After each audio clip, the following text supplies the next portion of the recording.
We now return to Illinois Rising, presented by the Illinois Opportunity Project, the radio show discussing honest truth about Illinois policy and politics. Here's AM 560's Dan Proft. Dan back with Pat on this edition of Rising, and Pat, UIS NPR poll out this week.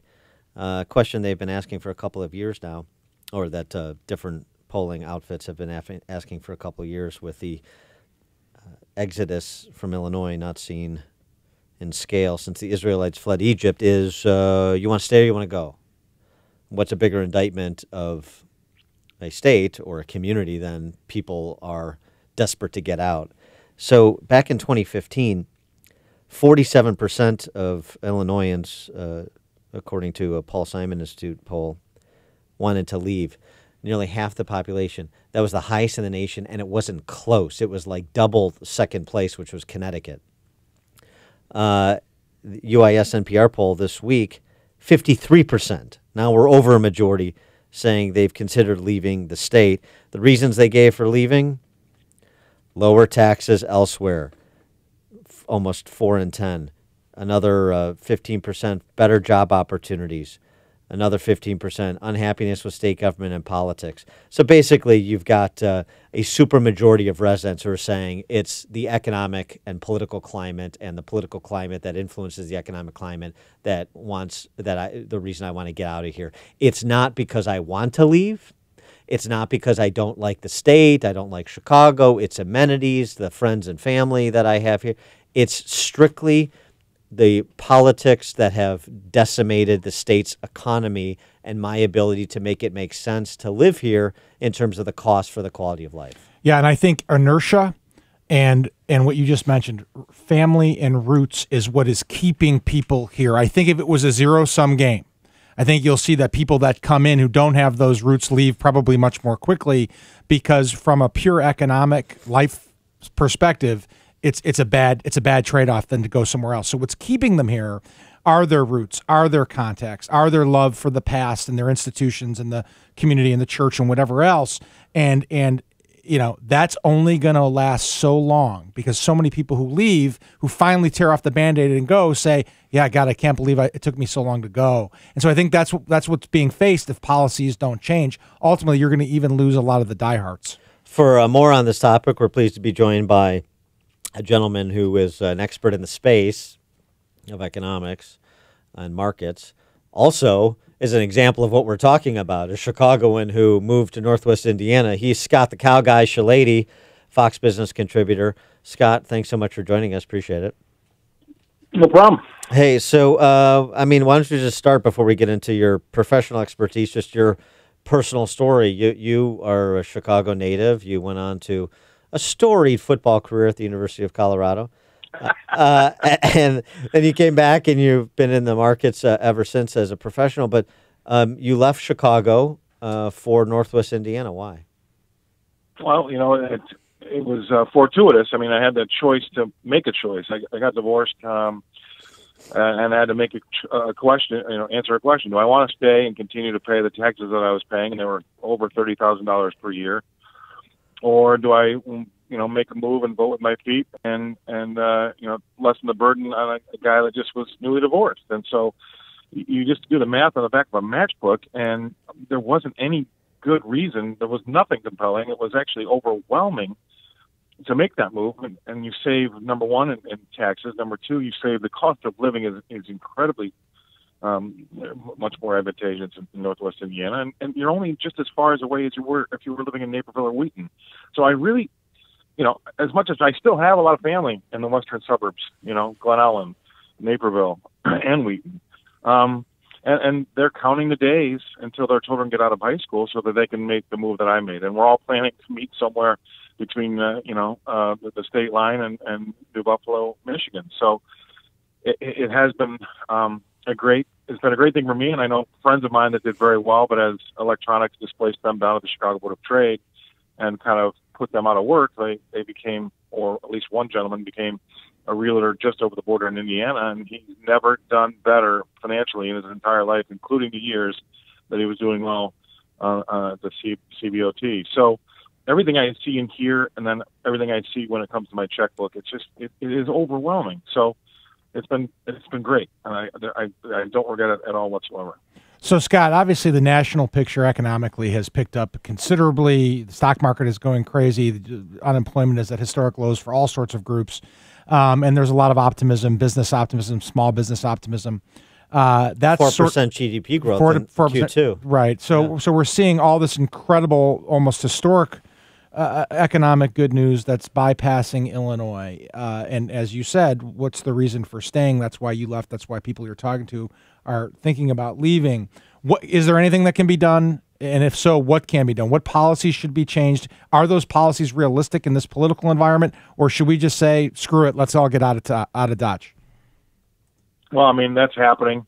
So the tax base is shrinking. So the taxes are going to go up on those who are left. Unfortunately, Bo Scheppenger said those who stay will win, but I don't think that's going to be the case with Illinois. And here's the skinny is this. There are only two places that you can really make a change, right? You can either take a haircut and shave some of these pension liabilities because they're still so wrong in their expectations.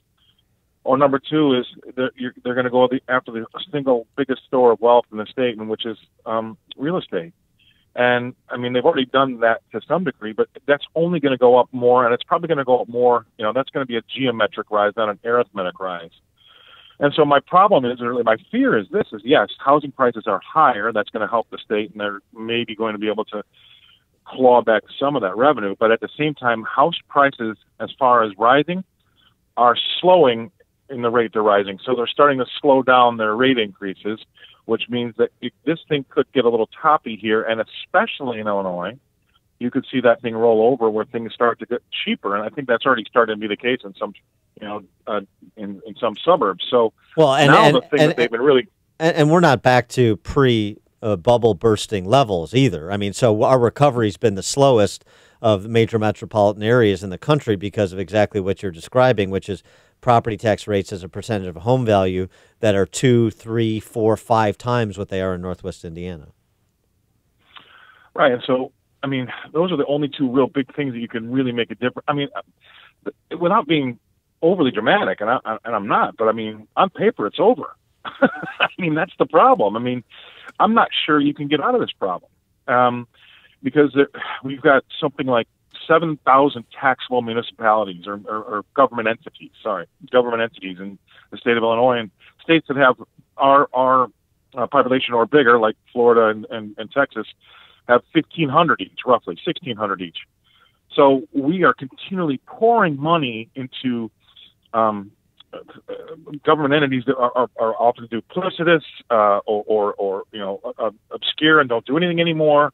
And we're taxing the residents for that right. And nobody's going to be elected to stand up and say, I'm going to have to get rid of, 65% of our government entities, and your pension's not going to be what you thought it was. And oh, by the way, I'm going to double your house price, your house tax. I mean, well, who's going to win that election? So that's the problem. Those are the things that are about to face the residents. And there are a lot of candidates running for important offices, like mayor of Chicago, who want to double down on socialism and government centrism.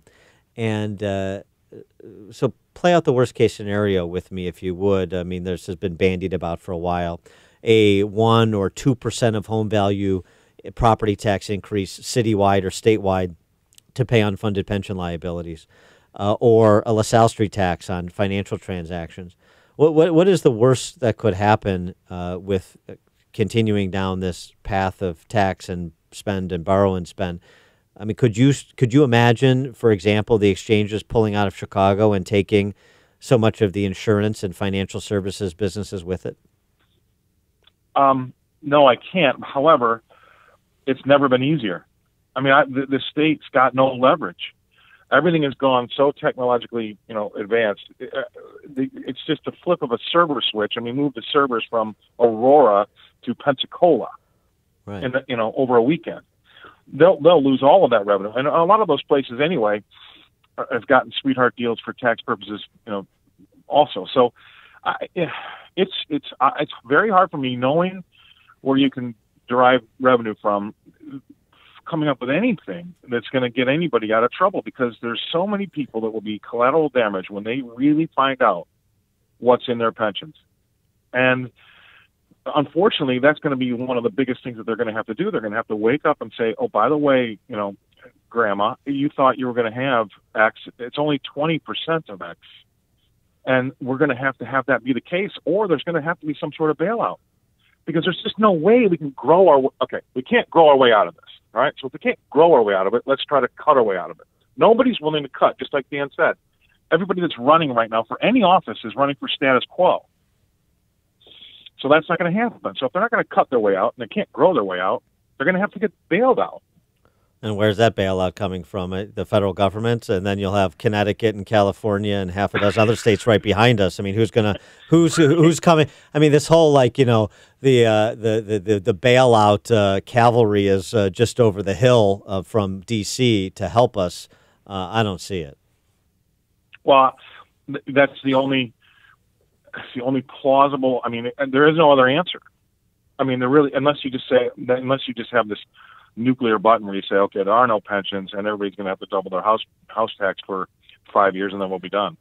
Right. Who's going to stay for that? Your neighborhood in Northwest Indiana is going to start to get a lot more crowded. He is Scott the Cow Guy, Scott Shalady, Fox Business contributor. Scott, thanks for joining us. Appreciate it. All right, see ya. Yeah.